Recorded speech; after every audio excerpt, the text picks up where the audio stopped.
Africa is in a state of flux, and I like to report which changes are going on in Africa. Many people have a gridlocked opinion about that continent, and I show you that the continent has more to offer as a new emerging market. This is Africa. Its area is 11.7 million square miles, which is a fifth of Earth's landmass. The population of Africa was 1.1 billion people in 2013. That is still less than in China and India. Between 2000 and 2014, increased Africa's GDP yearly by 5.3% on average. For comparison, the economic growth between 2000 and 2014 was on average 1.7% in the United States and 0.9% in the Eurozone. In the other large emerging markets, 7% in India and 9.7% in China. These numbers are maybe impressive, but you shouldn't confuse economic growth with economic development. We should have a separated look at the regions north and south of the Sahara. In the countries north of the Sahara stagnates the economy because of the Arab Spring, amongst other things. We concentrate on the countries south of the Sahara today, the so-called Sub-Saharan Africa. South Africa is the largest national economy in that region.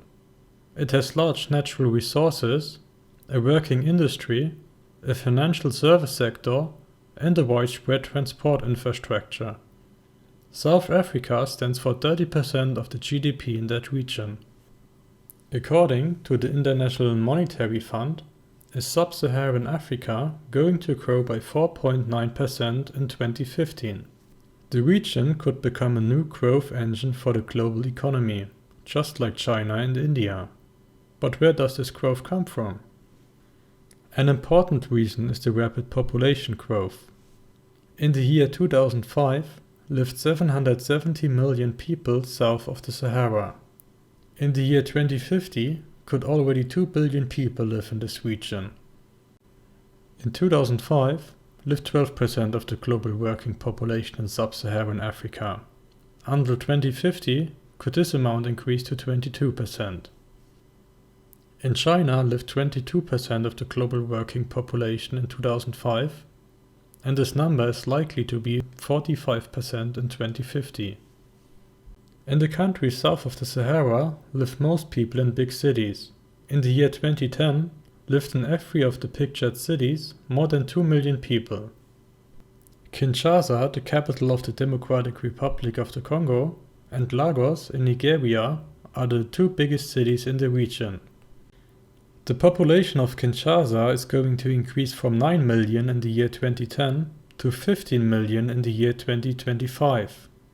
In Lagos is the population likely to increase from 10.5 million to 15.8 million in the year 2025. Then are those the two biggest cities in Africa, even bigger than Cairo in Egypt. 50% of Africa's population is going to live in big cities until 2030. Africa has a rapid growing population, which is young and lives in urban centers. This also explains the dynamic of the domestic market. To this adds the rise of Africa's middle class. In 1980 belonged 111 million people to the middle class.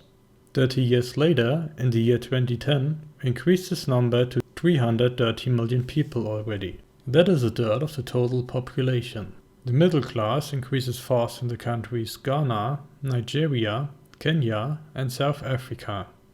The middle class in Africa can spend between $2 and $20 per day. This leads to the development of an own African capitalism, which includes own capital investments. Foreign direct investments also have an impact on Africa's economic growth. In 2011, had those investments the high of $37 billion compared to $150 billion invested in China. The most important destination countries are Nigeria, Ghana, and the Republic of Congo, where investments in oil production are made. Plus, South Africa, of course, the biggest national economy in Africa.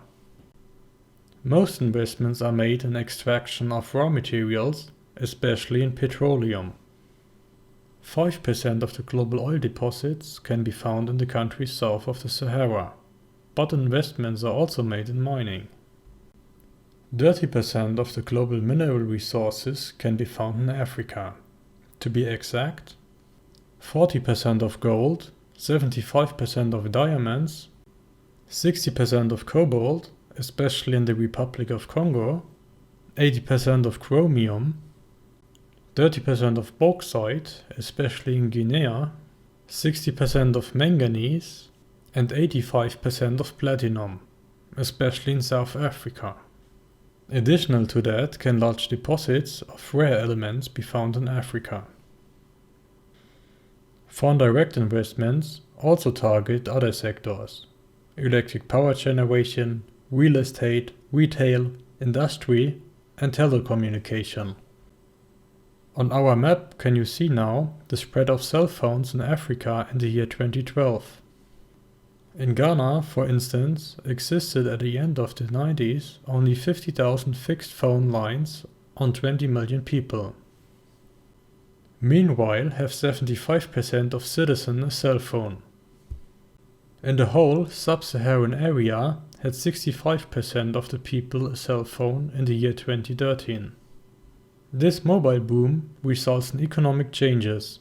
The people can make payments in regions where almost no banks exist.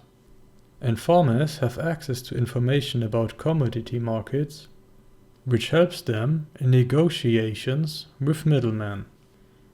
As you have seen, profits the countries south of the Sahara by many factors, but reduces poverty at the same speed. The GDP growth in the region was 5.3% yearly on average between 2000 and 2014, but the GDP per capita increased much slower, only by 3.2% each year. Let's have a closer look to that. According to the United Nations, was Ethiopia's GDP per capita with $354 the third lowest worldwide in 2013. Although Ethiopia's economic booms through its exports of coffee and gold. Nigeria could replace South Africa as strongest regional economic power, but its GDP per capita was only $2,966 in 2013. Africa's countries with large mineral deposits welcome foreign companies with open arms. Thereby grows the economy, but the benefit for the population is usually low. Chinese companies, for instance, often bring their own workers along to Africa. So decrease poverty in Africa less than in other regions. 30% of all persons who live in poverty live in the countries south of the Sahara. In the year 2080 was this number only 9%.